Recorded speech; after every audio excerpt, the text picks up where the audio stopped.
I do have another favorite quote though. Okay. So this one really, is it okay if I read it? Or actually I know what it means by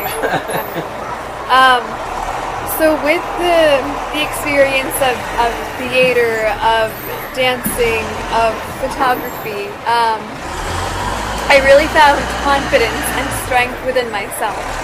And I'm still trying to find it. It's something that's still constant, it still grows. But one of my favorite quotes as well is, "Be fearless in the pursuit of what sets your soul on fire." And to me that means don't be afraid of any obstacles that come your way, as long as you do what you love. Thank you for saying that louder. Yeah. My favorite quote is, like, my hair has to start. Where did that come from? I hope that didn't come out weird. I'm just. I Is love that that truck? quote. Like, yeah. Who sees this stuff?